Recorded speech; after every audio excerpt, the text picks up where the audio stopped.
Hi hello வணக்கம் மக்களே. So இந்த வீடியோவில் நம்ம என்ன பார்க்க போகிறோம்னா ஃபைனலாக டிராகன் படம் வந்து பார்த்தாச்சு. ஸோ அதோட ரிவ்யூ தான் இன்றைக்கி இந்த வீடியோவில் பார்க்க போகிறோம்.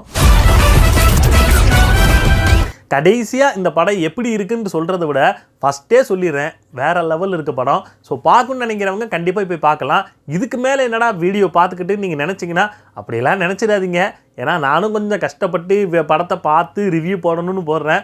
நீங்கள் இதிலேருந்து கட் பண்ணி வெளியே போயிடாமல் கடைசி வரைக்கும் பாருங்கள். ஏதாச்சும் வந்து அந்த படத்தில் நமக்கு என்ன தோணுச்சு, அது எப்படி இருந்துச்சு, அது இதுக்கு முன்னாடி வந்து அவர் நடித்த படங்கள்லாம் இதில் எப்படி இம்பேக்ட் ஏற்படுத்தியிருக்கு, அதுவும் இதுக்கு என்னென்ன டிஃப்ரெண்ட் அப்படின்றத வந்து இந்த வீடியோவில் பார்ப்போம். அதை பற்றி தான் நான் சொல்ல போகிறேன். கொஞ்சம் பார்த்து இது பண்ணுங்கள்.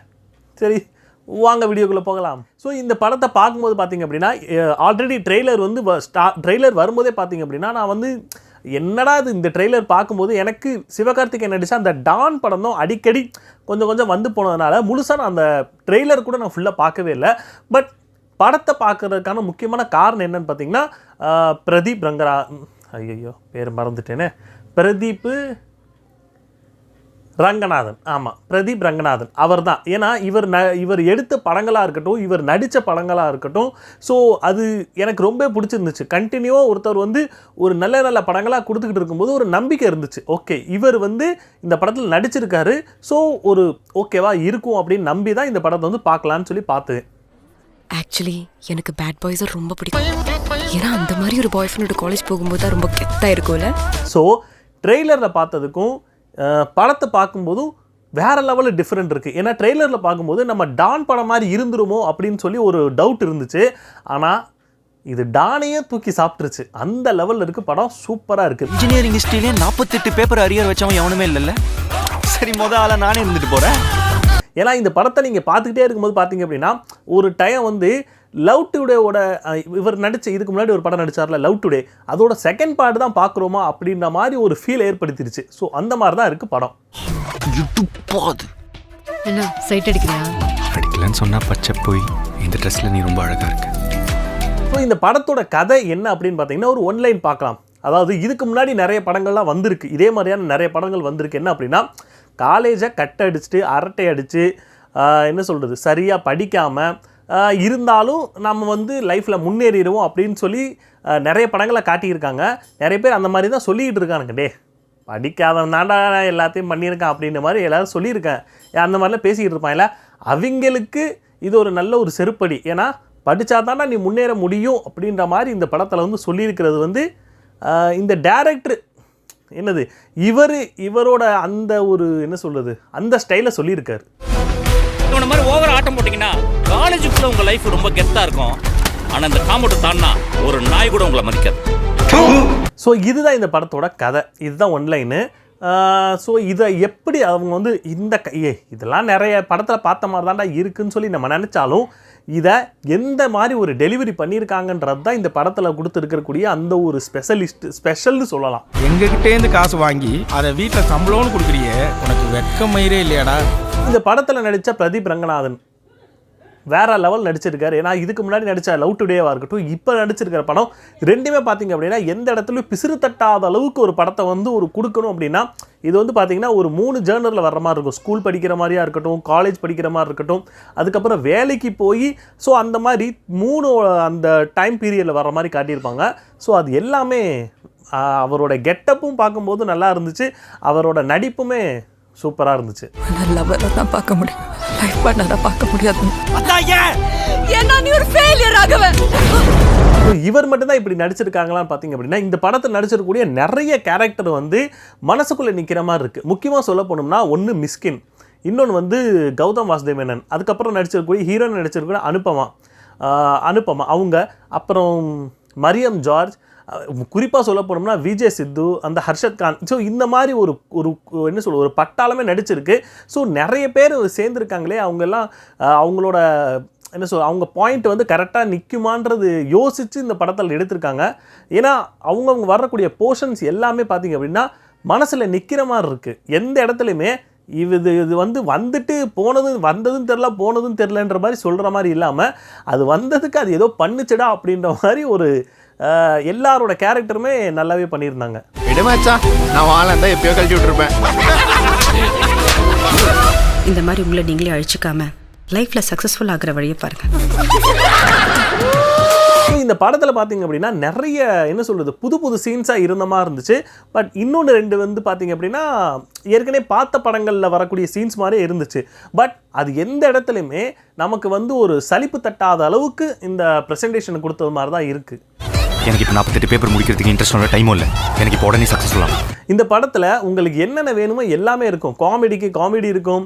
அப்புறம் சண்டை வந்து ஓரளவு 1-2 இடத்துல வந்து ஓகே மாதிரி இருக்கும். பட் ஓகே, அதை நம்ம வந்து ஏற்றுக்கிற மாதிரி தான் இருக்கும். அதுக்கப்புறம் பார்த்திங்க அப்படின்னா மியூசிக்காக இருக்கட்டும், அப்புறம் பாட்டாக இருக்கட்டும், லவ் சீன்ஸாக இருக்கட்டும், சென்டிமெண்ட் சீன்ஸாக இருக்கட்டும். ஸோ இந்த மாதிரி எல்லா சீன்ஸுமே ஒரு கலந்த ஒரு கலவையாக இந்த படத்தை கொடுத்தது வந்து நல்லாவே இருக்குது. இது தப்பா ஃபீல் ஆகுது.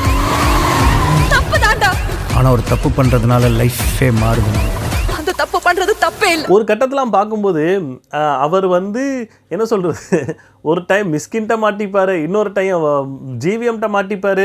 ஸோ இந்த மாதிரி அது மாட்டாமல் தப்பிக்கிறதுக்கு அவர் என்னென்னலாம் பண்ணுவார், அதை மாட்டிக்கும் போது அவர் அவரோட ரியாக்ஷன் எப்படி இருக்குன்றதை பார்க்கும்போது நல்லா ஃபன்னாக இருந்துச்சு.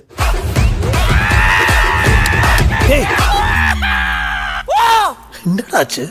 அது உங்களுக்கு சொன்னா புரியாது சார். ஒரு கட்டத்தில் சென்டிமெண்ட் சீன்லாம் பார்க்கும்போது என்ன சொல்கிறது, ரியலாக நம்ம கூட நடக்க நம்ம ரியலாக என்ன நடக்குமோ ஸோ அந்த மாதிரி நடக்கிறக்கூடிய 1-2 விஷயங்கள்லாம் நம்ம கண்ணு முன்னாடி வந்து போகும். ஓ, இதெல்லாம் இந்த மாதிரி நமக்கெல்லாம் நடந்திருக்கே அப்படின்ற மாதிரி ஒரு தாட் வர்ற அளவுக்கு ஒவ்வொரு சீனும் பார்த்து பண்ணியிருக்காங்க. எனக்கு இந்த படத்தை பார்க்கும்போது எனக்கு லவ் டுடேவும் இதுவும் ஒரே மாதிரி இருக்கிற மாதிரி தான் இருக்குது. என்ன அப்படின்னா, லவ் டுடேல பார்த்தீங்க அப்படின்னா லவ் பண்ணக்கூடிய ஒரு டைம் பீரியட் ஒன்று வரும். அதுக்கப்புறம் இவங்க 2 பேருமே அவங்களோட ஃபோனை மாற்றிக்கும் போது நடக்கக்கூடிய ஒரு சில விஷயங்கள் நடக்கும். அதுலேருந்து இவங்க எப்படி ஒவ்வொன்றையுமே செஞ்சு வர்றாங்கன்ற மாதிரி ஒரு விஷயம் வரும். ஸோ இதுலேயுமே அதே மாதிரி தான். இது ஒரு கதைன்னு வந்து நான் அது சொன்னால் அது வந்து இதாயிரும். ஸோ இவர் வந்து ஒரு என்ன சொல்கிறது, ஒரு டான் மாதிரி படிக்காமல் கொள்ளாமல் ஒரு மாதிரி சுற்றிக்கிட்டு இருப்பார். ஸோ அதோட தேவை தெரிஞ்சு அதுக்கப்புறம் அவர் உள்ளே வரும்போது என்னென்ன மாதிரி விஷயங்கள்லாம் நடக்கும், அதை சரி பண்ணுறதுக்கு மற்றவனுக்கு தெரியாமையும் பார்த்துக்கணும், இதை சரியும் பண்ணணும். ஸோ இதுக்கு முன்னாடி நடந்த விஷயத்தை யாருக்கும் தெரியாமல் பார்த்துக்கணுன்ற மாதிரி ஒரு கலவையாக ஒரு கன்ஃபியூஷன்லேயே மனுஷன் சுற்றிக்கிட்டு இருப்பார். அதுக்கிடையில் 1-2 இவர் பேர் ட்ராகன்னு சொல்லிக்கிட்டு இருப்பார். இதுக்கு இடையில ஒரு குட்டி ட்ராகன் ஒன்று சுற்றிக்கிட்டு இருக்கும்.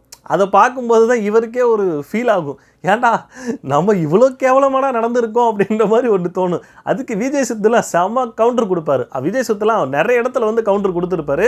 அது பார்க்கும்போது நல்லா ஃபன்னாக தான் இருந்துச்சு.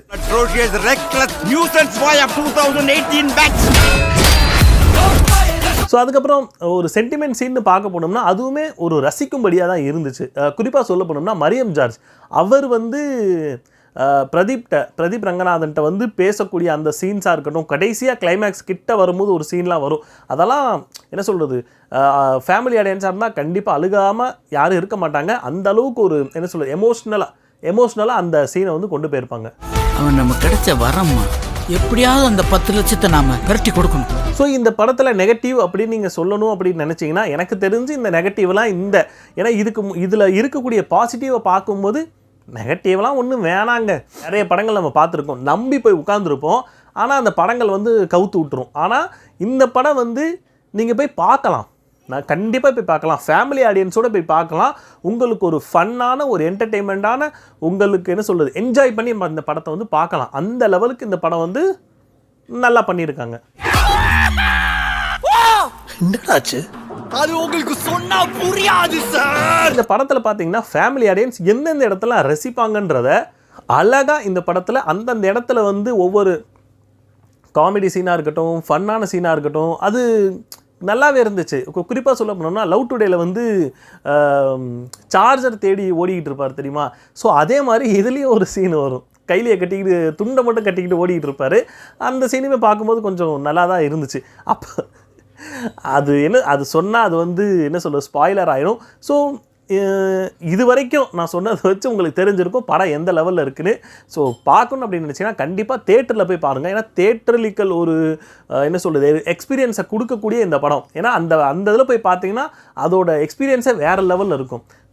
அதனால தேட்டரில் போய் கண்டிப்பாக போய் பாருங்கள். ஓடிடியில் வந்ததுக்கப்புறம் பார்க்கலான்னு நினச்சிங்கன்னா அதோட இது வந்து எக்ஸ்பீரியன்ஸ் கொஞ்சம் கம்மியாகும்னு நான் நினைக்கிறேன். பட் தேட்டரில் போய் பார்த்தீங்கன்னா இன்னும் கொஞ்சம் நல்லாயிருக்கும். ஃபேமிலி ஆடியன்ஸோட போய் பார்த்தீங்க அப்படின்னா நல்ல ஒரு என்டர்டெயின்மெண்ட்டான ஒரு படத்தை பார்த்த ஒரு ஃபீல் உங்களுக்கு இருக்கும். ஸோ பார்க்கணும்னு நினச்சிங்கன்னா கண்டிப்பாக போய் பாருங்கள். ஸோ அவ்வளோதான் சொல்லி அவ்வளோதான் ரிவ்யூ முடிஞ்சு. இதுக்கு மேலே நீங்கள் போய் படம் பார்க்குறீங்கன்னா போய் பாருங்கள். இந்த வீடியோ உங்களுக்கு பிடிச்சிருந்தா லைக் ஷேர் கமெண்ட் பண்ணுங்கள். ரொம்ப பிடிச்சிருந்தா சப்ஸ்கிரைப் பண்ணி வச்சுங்க. அடுத்த வீடியோவில் பார்ப்போம். டட்டா.